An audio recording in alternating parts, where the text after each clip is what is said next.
Good afternoon, all of you. My screen is visible to all of you, and am I audible?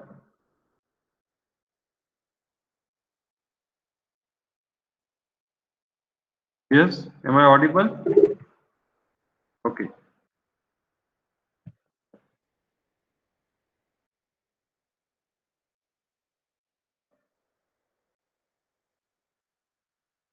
So let's continue our discussion. Okay, what we have discussed yesterday? Yes, what we have discussed yesterday? Yesterday, we have discussed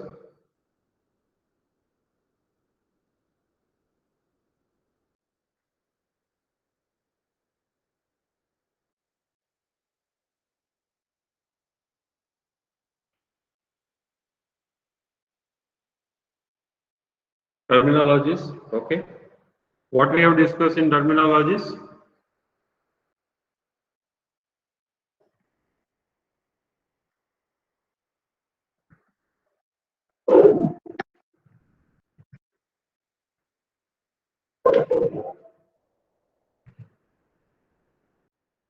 So in terminologies, we have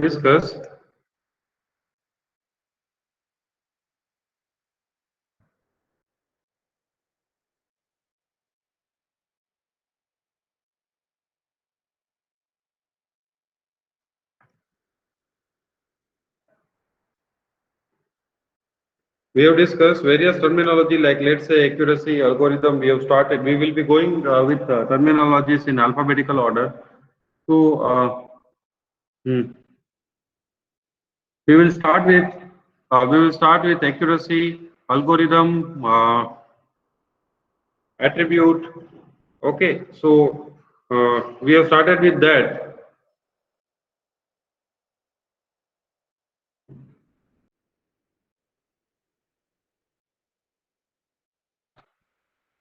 Yes, we have started with that, and then we have discussed mode. So let's move forward. We have discussed up to confusion matrix, reduction, dimension, epoch, extrapolation, false positive rate, and features. So up to this, we have discussed, right? Up to features, we have discussed. So the last definition for feature was like, let's say in each record, whatever is the value of cell is there, that will be the you can say uh, that will be the feature. Okay, so let's say if value of name of the column is color, okay, then the color is blue, so blue is the feature for that particular row. Okay, so let's say if we are taking the iris data set, then let's say iris setosa is there, name of the species is there, so the species is a attribute, and the setosa, iris setosa is you can say uh, feature. So let's continue our discussion further. Feature selection. Okay, so what is the need of feature selection? Why we are going with the feature selection? What do you mean by feature selection? That is a very important thing that you have to understand. So you people know that whenever we will be working on any machine learning task, then in data set we may have multiple columns. Okay, so each column may have different values, and the meaning of those each column will be very significant. It will be very important in the machine learning algorithm or training the model. So, what is the purpose of feature selection? There will be some features in data set that those features may not play any key role in the define or in training the model. Okay, the one of the best example is, let's say we are working with the student. Let's say if we are working with student result prediction system. Okay, so in that case, what will happen?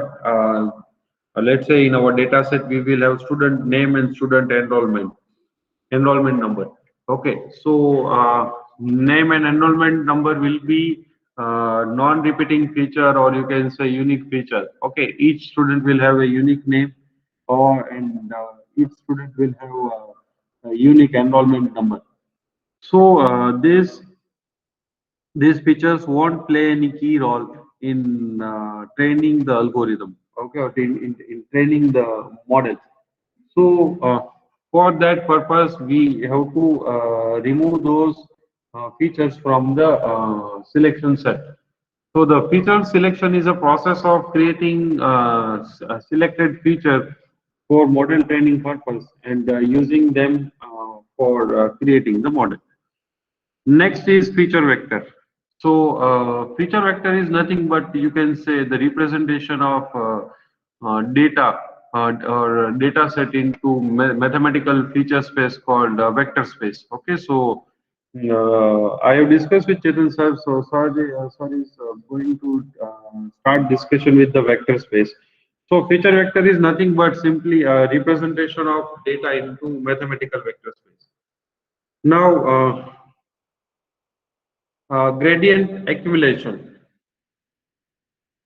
So, before going into discussion of gradient accumulation, let me tell you, gradient descent learning is there. Gradient descent algorithm is there. So, what is the need of gradient into machine learning? So, gradient will specify the slope. Okay. So, if slope is in negative direction, if the slope is in negative direction, that means we are in a direction where learning is happening. Okay, so when tangent, okay, will be zero, okay, or we will have zero slope, means you can say horizontal line. Okay, so in that case, we are at the location into the mathematical feature space where there is a, or the model is trained in a such a way that now at this place accuracy is maximum and error is minimum. Okay, so the gradient descendant rule or gradient descendant algorithm will help us in specifying the or in exploring the learning direction. Okay, if slope is increasing more, that means we are going in wrong direction, and error will increase exponentially. Okay, and if slope will become infinite, that means we are going in totally wrong direction. So this gradient accumulation we will discuss in future, so don't worry about it. Next part is hyperparameter. Okay, so first of all, let me tell you what is meaning of hyper. Can anyone tell me what is meaning of hyper? Can anyone from class tell me what is the meaning of hyper? High level, sir. Yeah. Okay. Anyone else would like to give a try?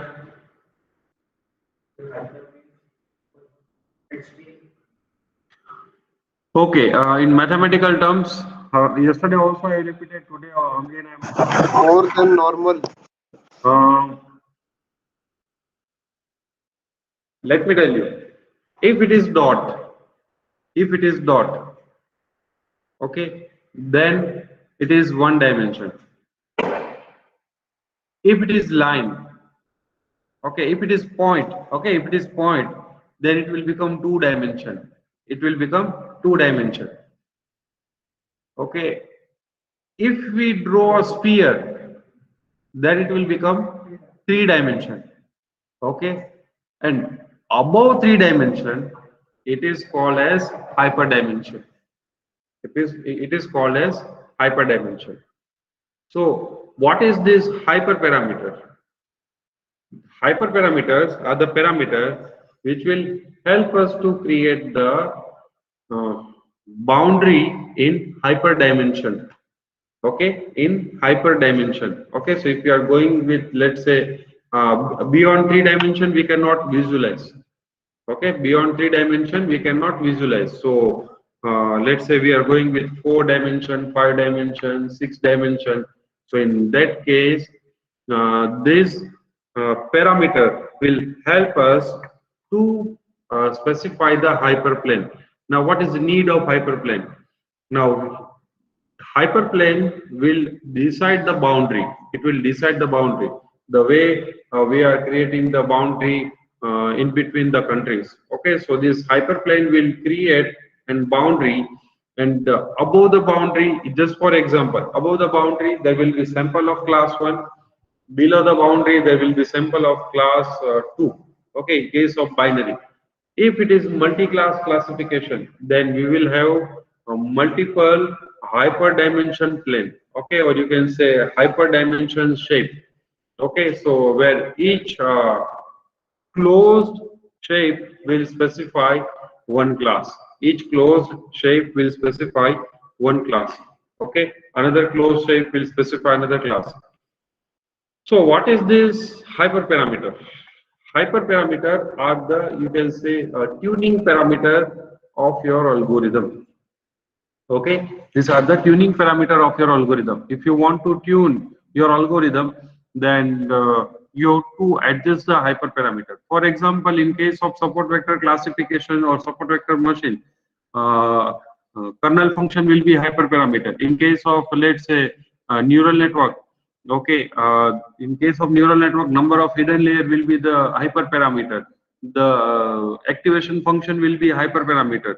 Okay, via which model that, or sorry, via which function neuron will be activated. So that will be an hyperparameter. In case of k nearest neighbor, which we have discussed today only, okay, in today morning lab session only. So in that case, number of neighbor will be hyperparameter. Okay, that how many neighbors you want to consider. So this hyperparameter will specify that how fast your algorithm will learn. Okay, how fast your algorithm will learn. In case of k nearest neighbor, okay, if we slowly increase the number of neighbor, okay, then it will change the result. Why? Because whenever we will increase the number of neighbor, we will increase the sphere. We will increase the sphere which is there in you can say multi-dimensional space. So this hyperparameter, basically it will be helpful to you in tuning the algorithm. Okay, and in many cases, what will happen if your algorithm is not giving you accuracy up to mark? Okay, and then if you will tune this hyperparameter, then you will be able to you can say um, tune the parameter, tune the algorithm, and you will be able to achieve the more accuracy. So that is the hyperparameter. Let's move forward with the next terminology. Induction. So yesterday we have discussed one opposite terminology to induction, that was deduction. Okay, what was the deduction? Deduction was top-down approach. Okay, we were starting from top and then gradually we will move towards the downward. So we will narrow down our search. But in case of induction, we will start with bottom and then gradually we will increase our search space, and then based on that result, we will take the decision.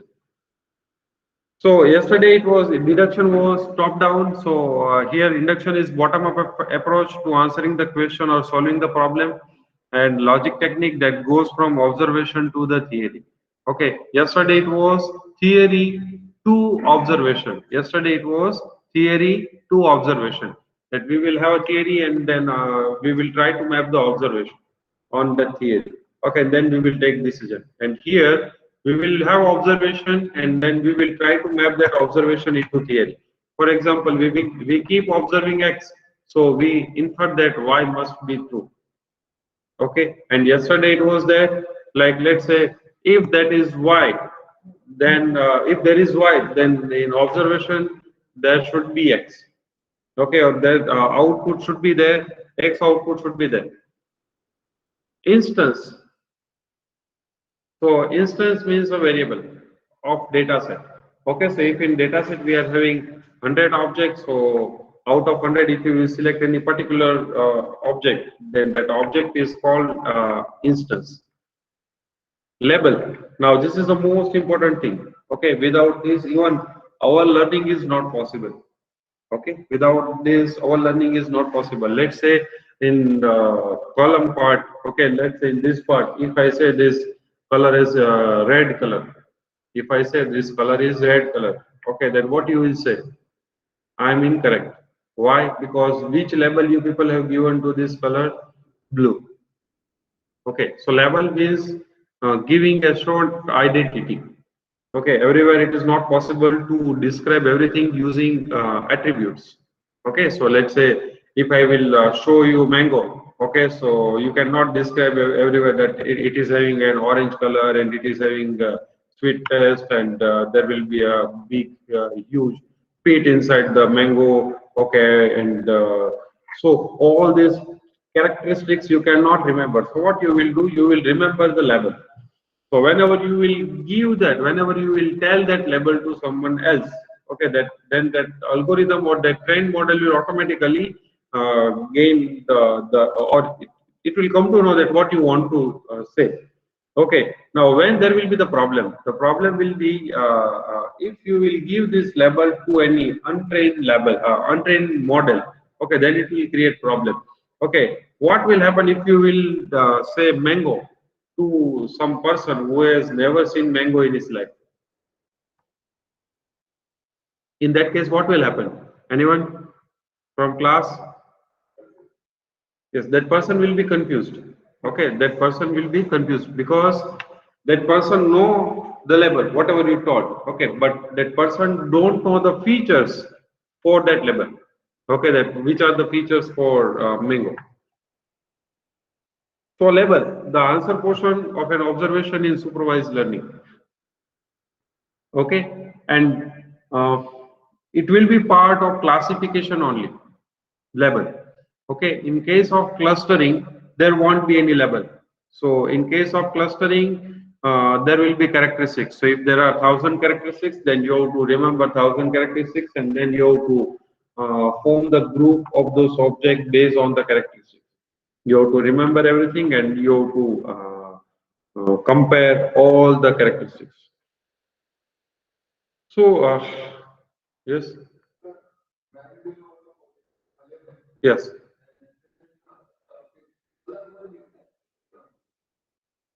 Color is a attribute of you can say fruit family. Color is the attribute of fruit family. Okay, one label is the mango. Fruit name is a attribute. Mango is the feature of fruit name. Okay, and orange is a color of fruit color. Orange is a feature of fruit color attribute. Got it? So all the column names are attributes and cell values are feature of that particular object or record. Rather than record, here we call it instance. Instance. Got it? Next is learning rate. So here I have written this technical terminology, so don't worry about it, but let me explain you first. Learning rate means your ability to learn something new. Learning rate means your ability to learn something new. Now, let me ask you very simple questions, okay? And then you people can judge about learning rate.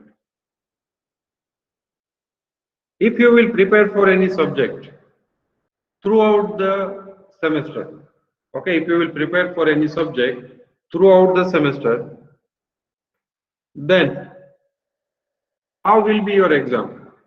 Rough estimation. Yes, how will be your exam? Yes, it will be very good. Okay. What will be the output in overnight preparation? Huh? What will be there? What will be output in overnight preparation? What will be output of overnight preparation? Average. Average pass. Okay. Yes, yes. It depends on student. Okay, but performance won't be great. Now, what is the downside of throughout semester preparation? Yes, daily you have to spend the time in learning the subject. Okay, advantage is you will have good learning. Okay, and what is the you can say midnight preparation or you can say one night preparation? Advantage will be very less amount of time. Okay, then you will be able to qualify the you can say exam for with the passing criteria. So in first case, throughout semester preparation, learning rate is low. Learning rate is low. And in one night preparation, learning rate is high. Learning rate is very high. But what is the downside? Downside is that uh, if your learning rate is very low, then you require more training time. Okay, for machine learning algorithm model preparation, you require more time. Okay, and if your learning rate is very high, then model preparation or training time will be very low. Okay, but the both are having its own advantages and disadvantages. Let's say higher learning rate. Okay, higher learning rate, it may skip the some important in terms of machine learning language. It may skip the global minima. Okay, uh, and it may stuck into the local minimum. But if your learning rate is very low, okay, then your learning will be in depth. Okay, yes, but you may stuck in one local minimum. So that we will see what is local minima and what is global minima whenever we will discuss any algorithm. So learning rate, uh, it is now yes a very interesting question that how this learning rate will be calculated in algorithm. Okay, so it will be calculated using gradient descent. Okay, so whenever we will measure the performance of any algorithm, okay, if gradually slope is let's say uh, increasing, sorry, decreasing, gradually slope is decreasing, that means we are in proper direction. If we are getting negative slope, that means we are moving downside with respect to error. So error is reducing.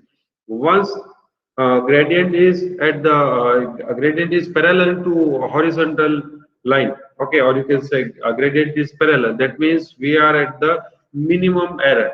And then if we will move forward, then gradient will increase and error will also increase. Okay, so gradient will, this slope will specify the error. Okay, that whether error is increasing or error is decreasing.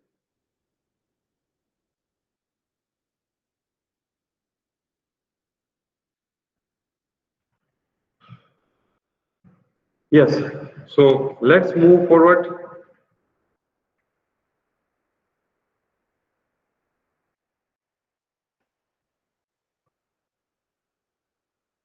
Loss. Okay, so what do you mean by loss?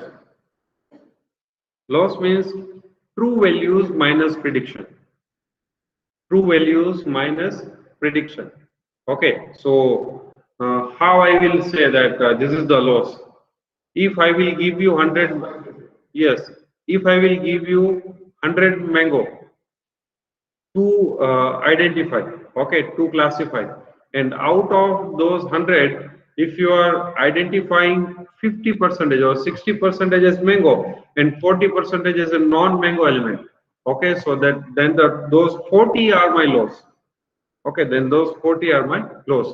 So in terms of machine learning, lower the loss, better the model. Okay, in simple terms, loss means it will identify your learning ability, that how well your model is trained or how well your model is prepared for actual scenario.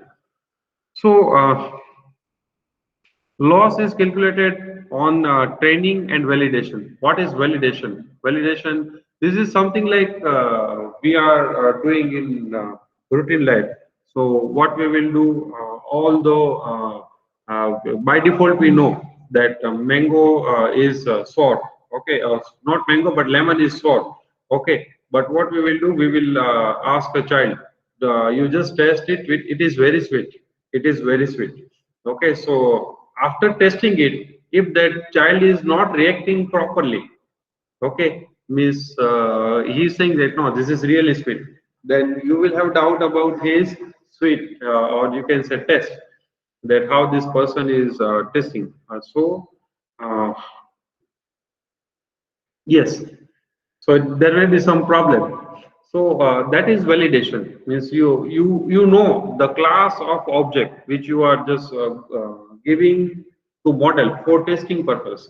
Okay, but after getting output, you will compare it with the actual level. So you will come to know that whether the model is properly trained or not.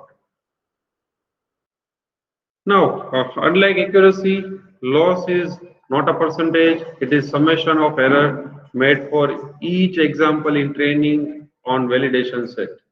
So after training, you will test it, then you will validate it, and then you will perform the addition of all this error. So that is known as loss function. So as mentioned in description, it is not mentioned in the, it is not specified in the percentage. It will be specified in number. Machine learning. So we have already studied what is machine learning, what is you can say the concept, fundamental concept, abstraction, data input, abstraction, and then testing. So that we have discussed previously. So in simple terms, we want a machine to think like human being. Okay, and there were three parameters: experience, task, and training. Okay, so if we have more training on a particular task, we will have more experience. Okay, and more experience will lead us to have a good decision in future. So more training means higher accuracy. But the disadvantage of more training is overfitting. Okay, your model will be resulted into overfitting. So you won't be able to classify any unknown or any unseen sample. Model.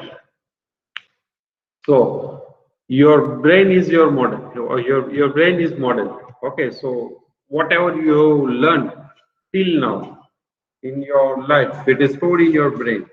Okay, and uh, that knowledge will be helpful to you in taking the decision. Let's say if you are driving at 100 kilometers per hour, okay, and then in front of your vehicle, one animal is coming. Let's say cow is coming. Okay, so what your learning will tell? Your learning will tell, yes, apply the brake, so there is no probability for yes accident. But what will happen? What should have happened whenever you have faced that scenario for the first time?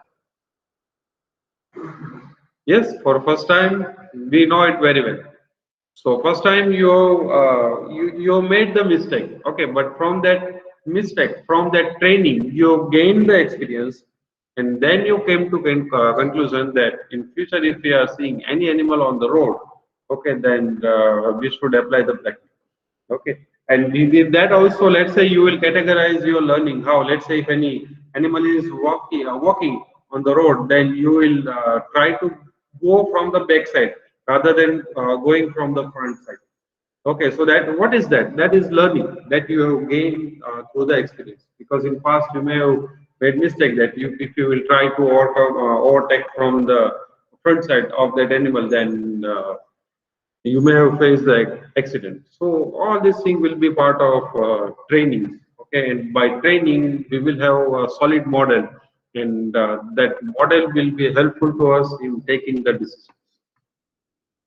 Okay, so ultimately, whatever you people will be doing in industry in future for training and all these things, you will be doing all these tasks just and just only and only for model, for preparing a good model that can work with unknown sample or unseen samples.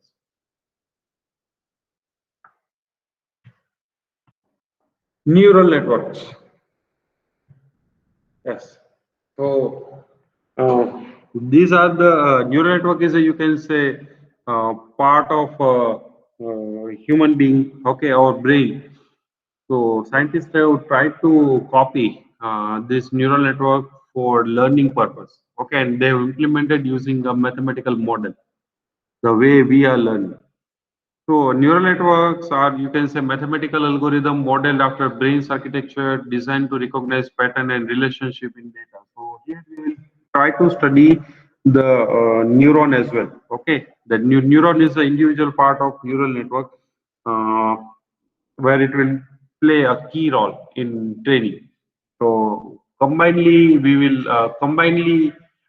will take decision, but at the training time, individual neuron will be trained, and that trained neuron will give some input in decision making process. Next is normalization. So as I told you previously, that if you will learn very quickly, then what will happen? You will be you will take decision very quickly, but those decisions will be false maybe. But what is normalization? Normalization is just like it is it will avoid you to take the rigid decision based on the if else condition decision. Okay, so whenever you want to consider multiple parameters, so in that case, normalization will avoid the overfitting. Overfitting means if else, it won't be able to it won't be able to detect any unseen sample. But once normalization is done, okay, once data is prepared, data set is prepared in such a way that it algorithm is able to see different class of object, then we can say that our data set is normalized and the algorithm will be able to detect different class of object. Noise.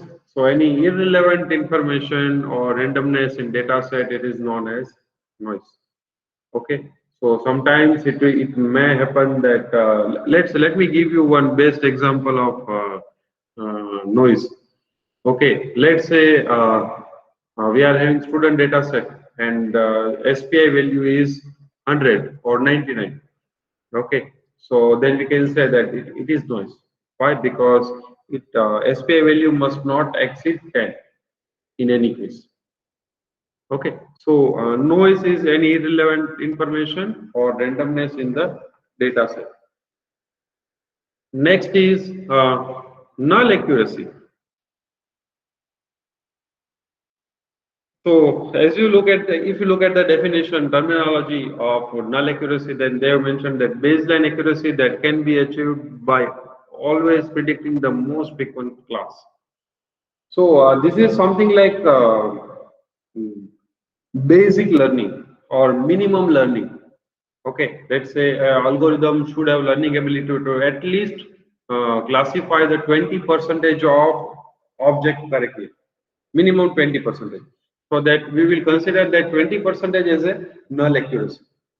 Yes, you can say rather than benchmark, lower threshold. Okay, that minimum threshold, minimum value should be 20% in any case. Later on, we will increase the accuracy and all these things. Observation. So the entire record, entire instance uh, in data set, it is known as observation. So you can say synonym of instance, which we have seen before few minutes. Outlier. Outlier and observation that deviate significantly from other observation in data set. What is the difference between noise and outlier? What can be the difference between noise and outlier?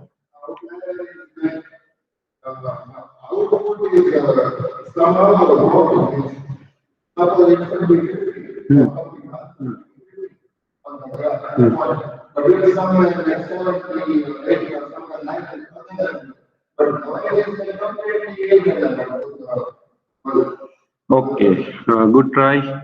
Anyone else from class? Anyone else from class who would like to give an input? What do you mean by outlier? Outlier. Yes, anyone?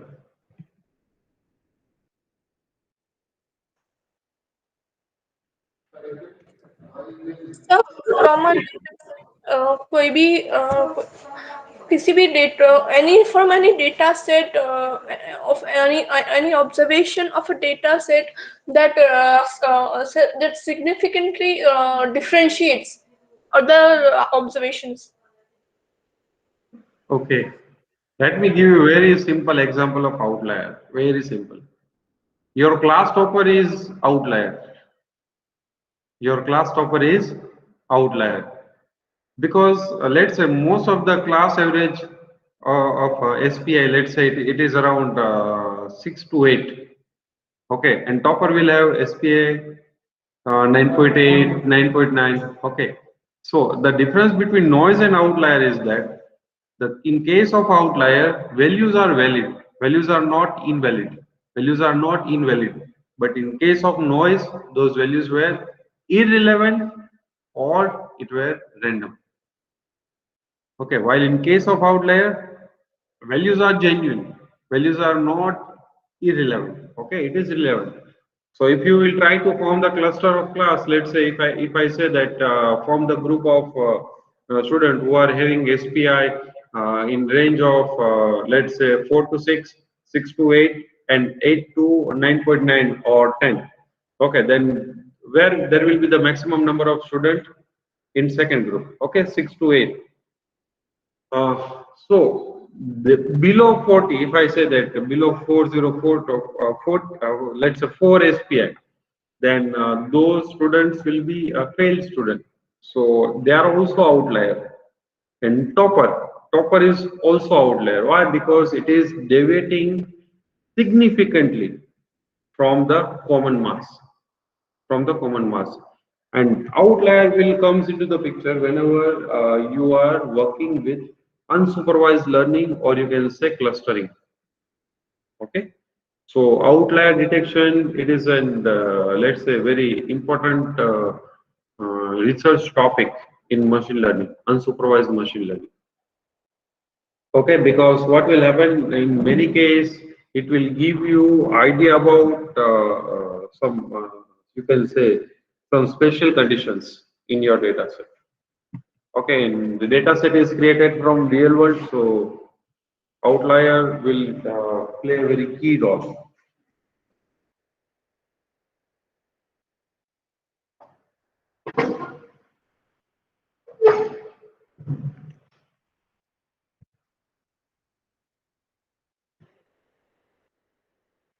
Yes. Next topic that is overfitting. Just 2 minutes.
Yes.